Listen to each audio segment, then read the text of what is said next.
Good day at day good mga kasakalan JT. Magandang hapon po sa inyong lahat at ginising po ako ng aking kapatid at meron daw kami pupuntahan at dadaanan ko yung isang manager number 2 at si manager number 1 kasama namin si Juday at inaantay ko po sila sa kanto at after po niya makasakay nila dumiretso na po ako kay manager number 1 kay Ate Monet. Meron daw kami pupuntahan at babatiin ko nga pala po, excuse me po, tao lang po kaya nagkakamali. Happy birthday sa aking kapatid na si Ate Janet na panganay. I love you ate, and Ate Monet, I love you din. Happy birthday Ate Janet. Happy birthday. At ayan, after ko po may sa kayong dalawa, dumire-diretso na po ako papunta kay Ate Monet sa manager number 1. At kasama ko na po dyan si manager number 2 ang may birthday. Pupunta raw po kami sa Tagaytay at may bibilihan mga kasakalam JT. Hindi ko po alam kung anong bibilihan, basta ako pag tinawag drive lang po ako at saka ko lang po malalaman pag kayo malapit na po. At pagkasakay ko na po sila, saka ko po malalaman kung saan pupunta. At ayan, habang papunta ko kami kay Ate Monet, syempre wala pong traffic, Biyernes po yan. Sabado po pala, Sabado po pala.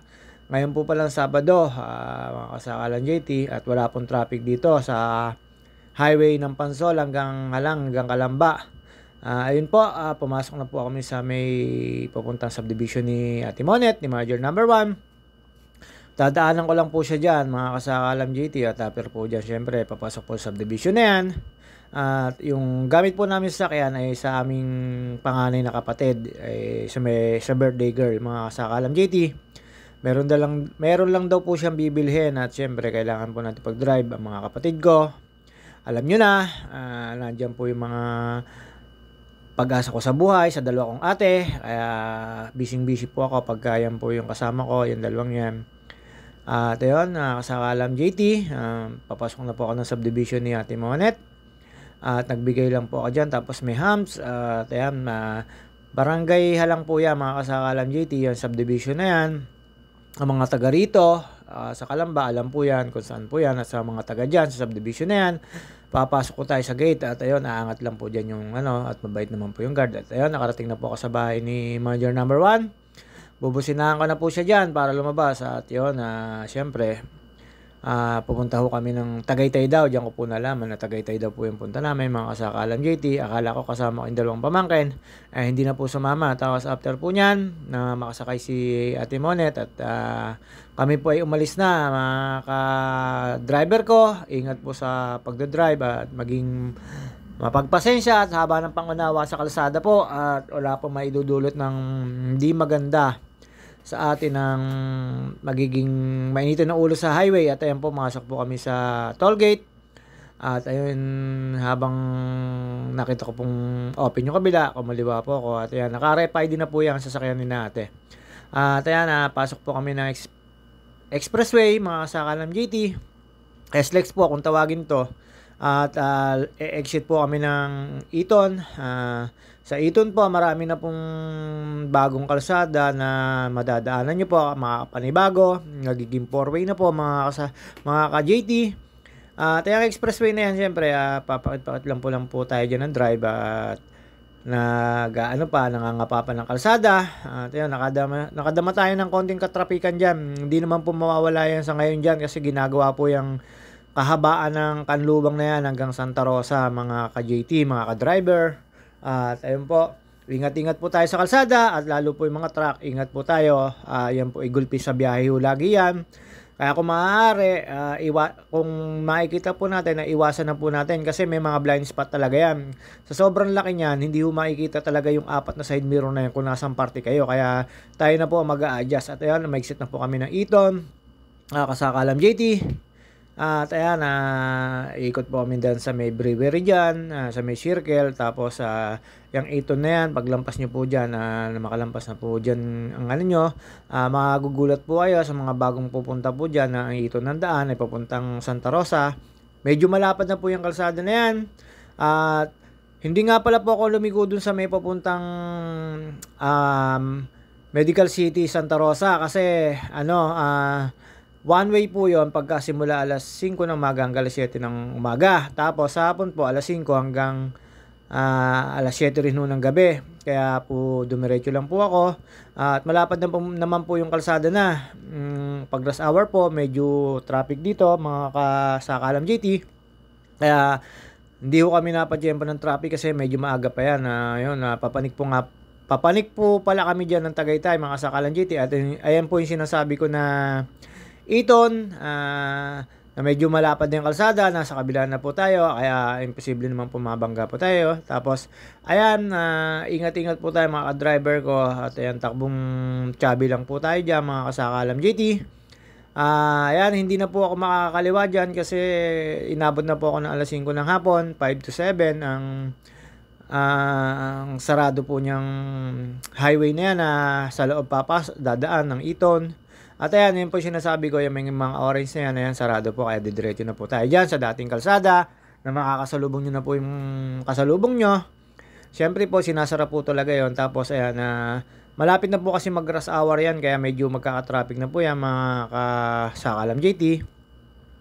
Ay, Santa Rosa po, labas niyan, Santa Rosa Complex po, sa may Pasita, hindi po Pasita, Santa Rosa, Paseo po. Sorry, tao lang po, nagkakamali po. Ayun.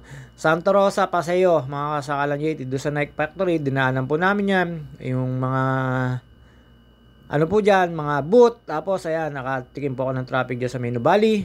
Pero saglit lang po yan. At may nakasabay po ang ambulance at lalampasan ko po dyan yung mga malalaking store, yung mga market, at yung mga station ng gasoline, mga kasakalan JT. At habang papanik po kami dyan, siyempre nagkukwentuhan kami ng ate ko. Tinanong ko sila kung dadaan doon kay Manang at meron pa raw silang tofu, kaya dumiretso na po kami. Ayan. Mekos-mekos lang po tayo dyan. Dire-diretso lang po yung takbong kalsada na yan. Silang po yan, silang. Ayan po yung sa may Santa Rosa Nuvali. At dadaanan ko po yung mga subdivision dyan. Nakita nyo na po.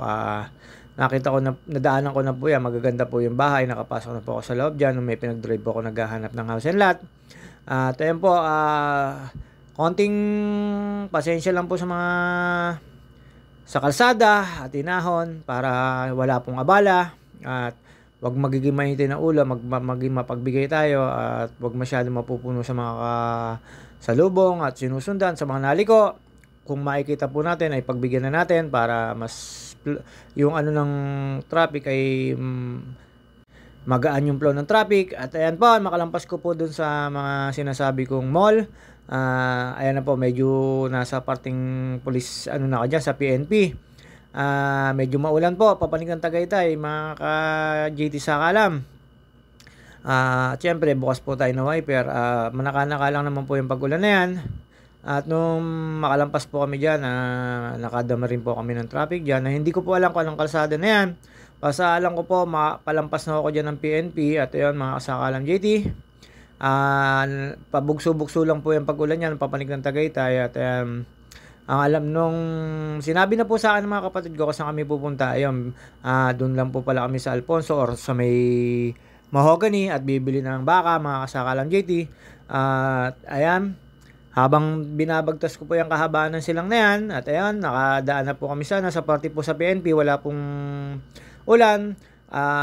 May mga bahagi po na naulan at ayan, mga kasakalan JT, ayan, nakita nyo po traffic. Ang lahat po na nakasalubong nyo yan ay galing ng Tagaytay, pababa na po yan, mga kasakalan JT. Kami naman ang ipapanik at meron lang pong bibilihin. At ayun, syempre pagpanik namin po dyan, hindi magyayag yung dalawa kong ate na kakain po dyan sa Tagaytay. At kasama namin po pala dyan si Juday. Juday, shoutout sa iyo, tsaka kay Caleb. At ayan po, inaabot na po kami ng dilim dyan, mga kasakalam JT, mga ka-JT. At ayan, habang papanik po kami dyan, nagkukwentuhan po kami dyan, nagkikismisan. Pati yung si Juday, nakikichismis yan. Ang pinagkichismisan namin ay magkakapatid din. Pero siyempre, nagtatawanan lang po. At si Juday po talaga ang nagsasabi at nagkukwento sa dalawa kong kapatid. At ayan, siyempre, nakalampas po kami sa naulang parte ng silang. Papanig na po kami ng Tagaytay niya. May mga parte rin po na nadadaanan namin na malakas ang ulan dyan. Papanig ng Tagaytay, mga ka-JT. At ayan na, inabot na po kami ng hapon yan. At ayan na, ulan na po sa ibabaw na po yan, sa Tagaytay na po yan. Talagang naulan po sa Tagaytay. Yung lamig naman po ng Tagaytay ay hindi ganun kalamig. Ayos lang, sakto lang. At kayang-kaya naman. Tapos ayan na, dumaan po kami doon sa mga sikat na kainan dyan, mga ka-JT Sakalam. At ayan po, medyo traffic po. Ayan po yung circle na sa mismong Tagaytay. Ay nabot na po na kami ng gabi niyan. At habang binabagtas po namin yan, at nag-uusap kami kung saan ba, kung sa Mahogany. Nung dumaano kami sa Mahogany, wala na pong tinda. Kaya dumiretso kami ng Alfonso dyan sa may papuntang Nasugbu. Pero hindi ko kami darating na Nasugbu. Sa may Alfonso lang po. Ayan po, nakita nyo na po, mismong Tagaytay, lakas po na ulan. Siyempre, dahan-dahan lang po tayo, madulas ang kalsada. At after po namin yung matahak, yung kahabaan na yan, ayan po yung pinaka-commercial dyan, na kainan, mga kasakalam JT. Diyan nyo lahat makikita, yung mga sikat at yung mga mumurahin din, pero malimit dyan, ay magandang restaurant po yan. At ayun, mga kasakalam JT, medyo gabi na po yan. Papunta po ho kami ng Mahogany. Nung daan po saan namin sa Mahogany, wala nang pong paninda, kaya napadiretso po kami sa Alfonso. At ayan na ulan, medyo tila na po dyan paglampas po namin dyan. At ayun, mga kasakalam JT, after po namin makalampas dyan, ayan na po, meron po sa Alfonso na po kami bumili. At yan, hanap-hanap lang po sila ng bibilihan. Ayan po yung kasama kong dalawa, si Ate Janet at si Ate Monet, Major number 1 at Major number 2, at si Juday. Binabati ko pala uli ng happy birthday ang aking Ate Janet. Hindi ko alam kung ihanda niya yan o ano, basta namili po siya dyan. Ayan. Hindi ko sila nagkasundo dyan at lumipat po kami sa kabila. Tapos nakita niya tuyot-tuyot na yung baka, humanap po kami ng fresh pa. At ayun, syempre, susundan ko lang po yung dalawang manager.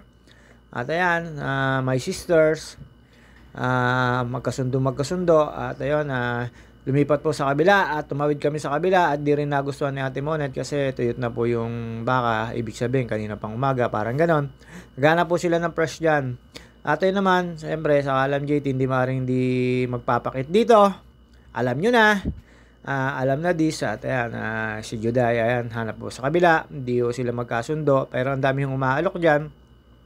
At ayan, habang hinahanap ni Ate Monet yung mas mura, at siyempre hindi magpapakita bida. Ito na po, ayan na, magpapakita na po ang bida, mga kasakalam JT. Ayan po, kala nyo mamimili, bodyguard lang naman, sunod-sunod lang naman, driver. Ayan, hindi pa rin po sila magkasundo dyan. At noon, nakakita sa may dulo, binalikan namin yung sa may dulo, mga kasakalam JT, at doon sila napabili. At medyo marami naman po yung binili. At ayan, may kusmekos lang po tayo dyan. Medyo gabi na po yan. At after po namin mamili dyan, kasakalam JT, alam na this. At ayan po yung sinasabi ko sa inyo, binalikan namin yung kabila, kasakalam JT, at dyan na po sila namili. At dyan na po sila nagkasundo dyan sa bibili na yan. At ayun, mga kasakalam JT, inilipat ko po yung sasakyan dyan, kaya nawala po ako. At ayan, yung tatlo, nagtatanong na po kung magkano at compress, mga kasakalam JT. At ayan, habang hindi niya nagustuhan yun, lumipat kami sa kabila at doon na siya napabili. Ayan, yung anong yan natin. Siyempre, ayan, magpapakit na naman po tayo, mga kasakalam JT. At doon sila nagkasundo na. At ayan, makikita nyo po, nalipat ko na yung sasakyan. Siyempre, para malapit sa kanila, mga kasakalam JT. At ayun, nagkasundo na sila dyan at namili ng kapatid ko. At ayun, nakita nyo naman po yan. Ayan, nagtitilad na yung dalawa. Ayan, namili na po ng bibilhin. Hindi ko alam kung nakamagkano po yung pangalan namin kapatid dyan. At yan lang po yung pinunta namin. At after po namin dyan, umanap na ho kami ng kakainan kasi hapon na. At yun, ako kumain po ng bulalo. At ako po rin ang umubos ng bulalo na kinain namin, mga kasakalam JT. At ayan po, mga kasakalam JT, ayun na po yung kinain na namin. At see you on the next vlog. At dyan po, nakita ko si Raymond Almasan. Nagpa-picture po ako dyan kay Idol. At ayan po si Juday. At ayan, syempre, babus, mga kasakalam JT. Hanggang dito na lang. See you on next vlog. Salamat sa mga nanonood sa akin, mga kasakalam JT. Babus. At dyan ko po nakita at nagpa-picture kami ni